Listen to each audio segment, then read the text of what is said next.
Hello students, कैसे हैं। आज हम लोग जिस हेल्प यू की चर्चा करने वाले हैं वो है मे।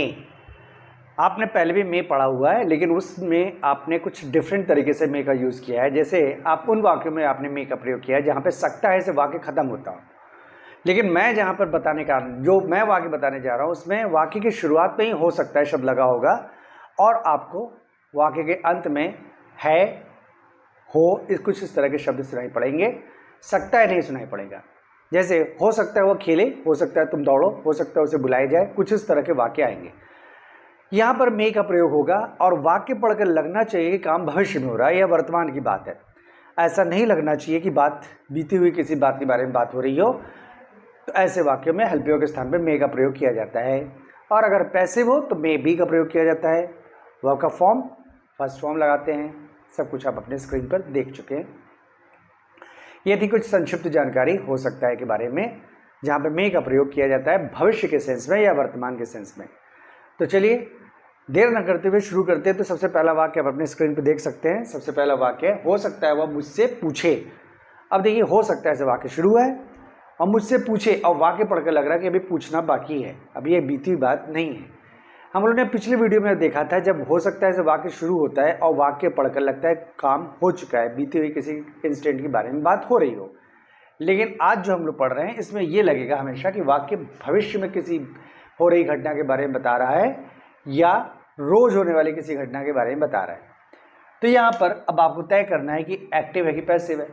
तो सबसे पहले देख ले वर्ब क्या है। वर्ब है पूछना। पूछे मतलब पूछना, मालूम है आपको। जिस शब्द के साथ ना अक्षर जोड़ा जा सकता है उसको वर्ब कहते हैं। वर्ब खोजने के बाद ऑब्जेक्ट हो जाता है। ऑब्जेक्ट खोजने के लिए वर्ब के पीछे किसको, किसकी, किससे, किससे लगा के प्रश्न करेंगे, जो उत्तर मिलेगा उसको ऑब्जेक्ट कहेंगे। किससे पूछ रहे हैं, तुमसे, तो ये हो गया आपका ऑब्जेक्ट। तुमसे ऑब्जेक्ट है। अब सब्जेक्ट खोज लेते हैं। सब्जेक्ट खोजने के लिए कौन शब्द लगा के प्रश्न करेंगे, कौन पूछ रहा है। कोई जरूरी नहीं कि आप इस तरह से पूछे कि कौन पूछे, आपका एक प्रश्न सही बनना चाहिए, दैट्स ऑल। रहा है, रही है लगा के जब भी आप प्रश्न बनाएंगे सही लगेगा, या गागे ही लगा के भी आप बना सकते हैं, कौन पूछेगा। ठीक है, कौन पूछ रहा है, कौन पूछेगा, इस तरह के जो प्रश्न बनेंगे वो सुनने में सही लगते हैं तो उत्तर भी सही निकलेगा। तो कौन पूछ रहा है, वह, तो वह सब्जेक्ट है। आप जानते हैं अगर वर्ब हो और सब्जेक्ट भी दिया हो तो वाक्य कहलाता है एक्टिव। अगर ये वाक्य एक्टिव है तो एलपीओ के स्थान पर मे का प्रयोग होगा। अब ट्रांसलेशन करें। ये एक सकारात्मक वाक्य है। इस तरह के वाक्य अक्सर सकारात्मक ही होंगे, प्रश्नवाचक नहीं मिलेंगे। तो सबसे पहले सब्जेक्ट इंग्लिश बनाएंगे। सब्जेक्ट है वह, ही। नंबर 2 एलपीओ का पहला भाग में। नंबर 3 नॉट, नॉट है नहीं छोड़ देंगे। नंबर 4 एलपीओ का बचा भाग नहीं है छोड़ देंगे। नंबर 5 वर्ब, वर्ब है पूछना, आस्क। नंबर 6 ऑब्जेक्ट, ऑब्जेक्ट है तुमसे, यू। ही में आस्क यू। आप में से कुछ लोगों को यह कंफ्यूजन हो सकता है कि इसका मतलब ये भी तो हो सकता है वह तुमसे पूछ सकता है। ही में आस्क यू, वह तुमसे पूछ सकता है, क्योंकि जब आपने मॉडल्स पढ़ना शुरू किया था उसमें कैन, में, कुड की जो श्रेणी हम लोगों ने डिस्कस की थी, जिसमें सकता है, सकती आता था वाक्य के अंत में, तो वहां पर भी हम लोगों ने तो मे की चर्चा की थी। तो वहां पे हम लोगों ने बताया था कि मे का प्रयोग तब किया जाता है जब कोई संभावना प्रकट हो रहा हो, या किसी से विनम्रता से कुछ पूछा जा रहा हो, या किसी से परमिशन ली जा रही हो। उस केस में आप मे का प्रयोग करते थे। तो ठीक है, इस वाक्य का दो अर्थ निकल सकता है। ही में आस्क यू, इसका दो अर्थ निकल सकता है। हो सकता है वह तुमसे पूछे या वह तुमसे पूछ सकता है। और अगर आप गौर करिए तो दोनों वाक्य लेस और मोर सुनने में सेम ही लग रहे हैं, अर्थ भी सेम ही निकल रहा है। ठीक है, तो कहीं कहीं पे आपको लग सकता है कि दोनों में से कोई भी वाक्य हो सकता है, कोई प्रॉब्लम नहीं, दोनों तरीके से बोल लीजिए, आपका वाक्य तो सही लगेगा। ठीक है, अगला वाक्य, हो सकता है आज बारिश हो।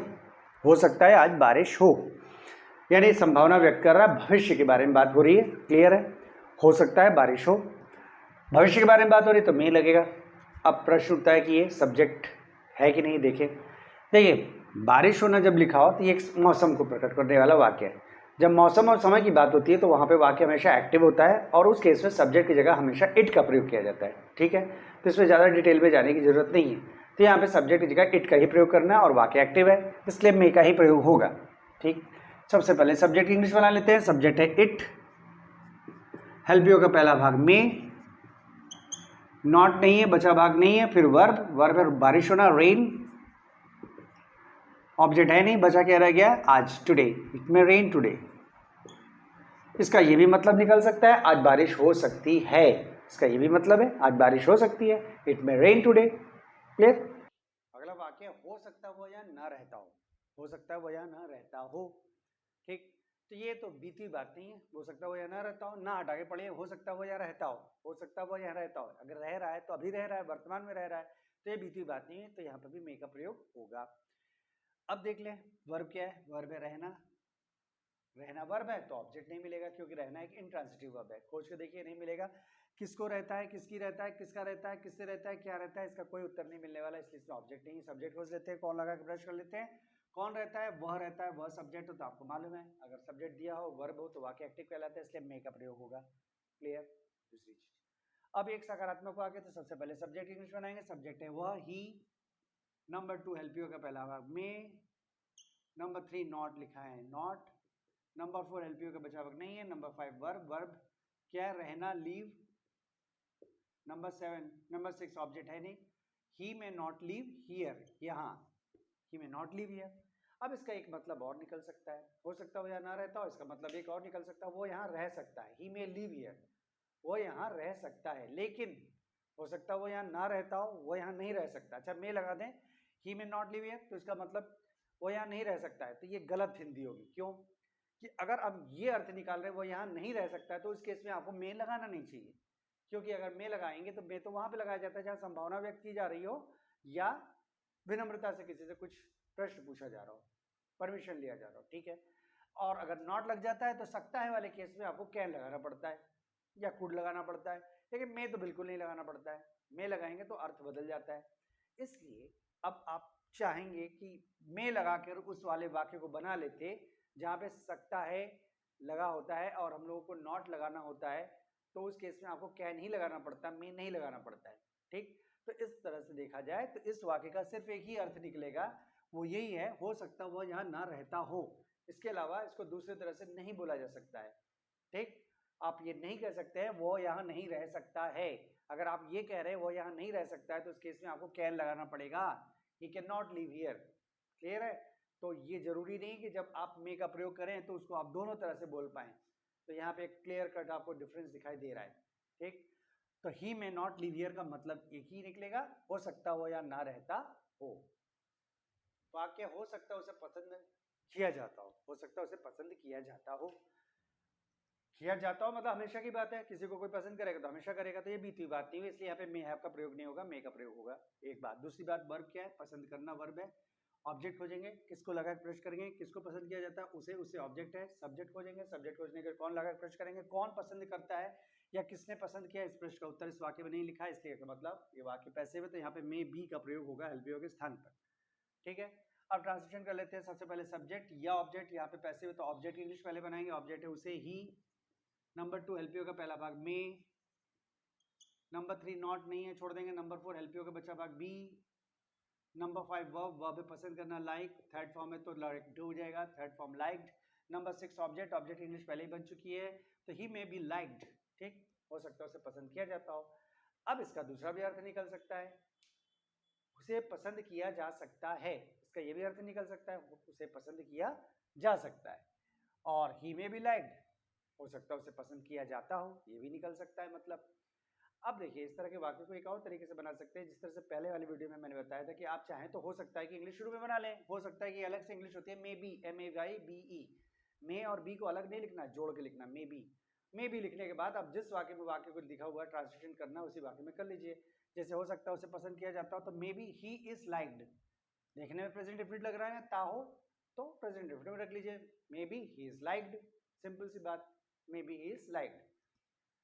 अगला वाक्य, हो सकता है तुम ऑफिस में हो सकता है तुम ऑफिस में हो, ये वर्तमान की बात है, अभी ऑफिस में है, इसलिए अंदाजा लगा के बोल रहे हो सकता है तुम इस समय ऑफिस में हो, या हो सकता है तुम ऑफिस में हो, तो इसलिए यहाँ पे भी मे हैव का प्रयोग नहीं होगा, मे का प्रयोग होगा। अब देख ले वर्ब है कि नहीं, देखिए हो के पहले लिखा ऑफिस में वर्ब है नहीं। ठीक, वर्ब नहीं है तो क्या करेंगे, ऑब्जेक्ट नहीं खोजेंगे, सिर्फ सब्जेक्ट खोजेंगे। सब्जेक्ट खोजने के लिए क्या करते हैं, किसके पास लगा के प्रश्न करते हैं। किसके पास ऑफिस में है, इस प्रश्न का उत्तर नहीं मिला। जब आप जानते हैं किसके पास लगा के प्रश्न करने पर उत्तर न मिले तो पैसिव का हेल्प लगाते हैं, यानी मे बी का प्रयोग होगा। अब सब्जेक्ट खोज लें, क्योंकि किसके पास लगाने से उत्तर तो मिला नहीं, सब्जेक्ट मिला नहीं, तो कौन लगा के प्रश्न करिए, कौन कौन ऑफिस में है, तुम, तो तुम सब्जेक्ट है। ठीक, तो सब्जेक्ट मिल गया, तो इसका मतलब इस वाक्य में सब्जेक्ट की जगह देयर का प्रयोग नहीं करना है। क्लियर है? सब्जेक्ट शुरू करते हैं। सबसे पहले सब्जेक्ट इंग्लिश, सब्जेक्ट है तुम, यू। नंबर 2 हेल्प का पहला भाग में। नंबर 3 नॉट नहीं। नंबर 4 हेल्प का बचा भाग बी। नंबर 5 वर्ब या हैव लगेगा नहीं, वर्ब है नहीं। नंबर 6 ऑब्जेक्ट या पहचान वाले शब्द के पीछे वाला शब्द, पहचान वाला शब्द हो, उसके पीछे लिखा ऑफिस में, in office. You may be in office, you may be in office. हो सकता है उसके पास अनुभव ना हो सकता है उसके पास अनुभव ना हो, मतलब अभी की बात है, अनुभव है नहीं, अभी होगा, बीती बात हो नहीं सकती, इसलिए यहाँ पे भी मे का प्रयोग होगा। लेकिन देख ले वर्ब है कि नहीं। ना हो के पीछे लिखा अनुभव, अनुभव शब्द वर्ब नहीं है, अनुभव वर्ब नहीं है, संज्ञा है। अनुभव में ना अक्षर जोड़ के देखिए, इसका कोई अर्थ नहीं निकलता है, इसलिए ये शब्द वर्ब नहीं है। तो वर्ब नहीं है तो आपको मालूम है ऑब्जेक्ट नहीं हो जाता है, सिर्फ सब्जेक्ट हो जाता है। सब्जेक्ट खोजने के लिए किसके पास लगा के ब्रश करेंगे, किसके पास अनुभव है उसके पास। उत्तर मिल गया, सब्जेक्ट है। अगर उत्तर मिल गया तो आप जानते हैं जब किसके पास लगा के ब्रश करने पर उत्तर मिल जाए तो खाली एक्टिव का हेल्प लगाते हैं, मे का प्रयोग होगा और वर्ब के स्थान पर हैव का प्रयोग होगा। क्लियर है? तो चलिए शुरू करते हैं। सबसे पहले सब्जेक्ट इंग्लिश बनाते हैं। सब्जेक्ट है उसके तो ही। नंबर 2 हेल्प का पहला भाग में। नंबर 3 नॉट, नॉट है, नॉट लिख देंगे। नंबर 4 हेल्प का बचा भाग नहीं है। नंबर 5 वर्ब या हैव लगाना है। नंबर 6 ऑब्जेक्ट या पहचान वाले शब्द के पीछे वाला शब्द, पहचान वाला शब्द है ना हो के पीछे लिखा अनुभव, experience. He may not have experience. अब देखिए इसका मतलब ये नहीं हो सकता है कि उसके पास एक्सपीरियंस नहीं हो सकता है। ध्यान दीजिए, उसके पास एक्सपीरियंस नहीं हो सकता है अगर आप कह रहे हैं तो उस केस में तो आपको कैन लगाना पड़ेगा, क्योंकि आपको मालूम है जब सकता है से वाक्य खत्म करते हैं और वाक्य में निश्चितता दिखाई दे, कैन नॉट लगा हो, निश्चितता को प्रकट कर रहा हो, तो उस केस में मे का प्रयोग नहीं किया जाता है, वहां सिर्फ कैन का ही प्रयोग किया जाता है। क्लियर है? तो इसलिए यहाँ पर इस वाक्य का सिर्फ एक ही मतलब है, हो सकता है उसके पास अनुभव हो। इस वाक्य का ये मतलब नहीं निकल सकता है कि उसके पास अनुभव नहीं हो सकता है। क्लियर? वाक्य है हो सकता है आज शहर में भीड़ ना हो सकता है शहर में भीड़ ना हो। तो आज की बात है तो वर्तमान की बात है, वर्तमान की बात है तो मे लगेगा, मे हैव नहीं लगेगा। क्लियर है? चलिए अब देख लेते हैं वर्ब है कि नहीं। हो के पहले लिखा भीड़, भीड़ वर्ब नहीं है, संज्ञा है। भीड़ में ना शब्द जोड़िए, भीड़ ना ऐसा कोई शब्द नहीं होता है, भीड़ ना होता है, भीड़ ना नहीं होता है। ठीक है? तो ये वर्ब नहीं, तो वर्ब नहीं है तो आपको मालूम है ऑब्जेक्ट नहीं खोजेंगे, सिर्फ सब्जेक्ट खोजेंगे। किसके पास लगा के प्रश्न करेंगे, किसके पास भीड़ है, इस प्रश्न का उत्तर नहीं मिला। किसके पास भीड़ है, इस प्रश्न का उत्तर नहीं मिला, तो आपको मालूम है पैसिव का भी लगाएंगे, यानी मे बी का प्रयोग होगा। अब कौन लगा के प्रश्न कर लेते हैं, कौन भीड़ है या क्या चीज भीड़ है, इस प्रश्न का भी उत्तर इस वाक्य में नहीं है।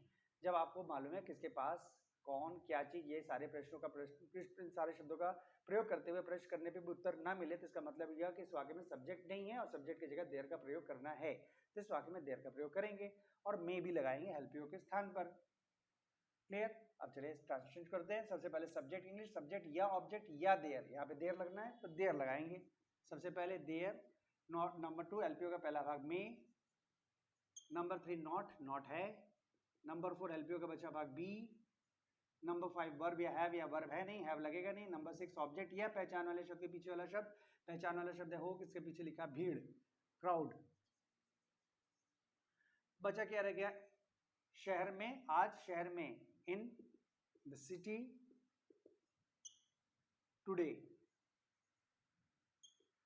There may not be crowd in the city today.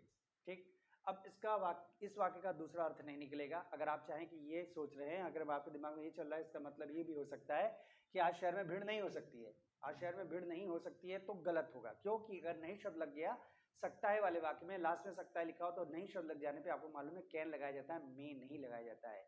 और अगर आपने मे लगाया है तो सिर्फ एक ही अर्थ निकल सकता है, there may not be crowd in the city today, का मतलब सिर्फ एक हो सकता है आज शहर में भीड़ ना हो।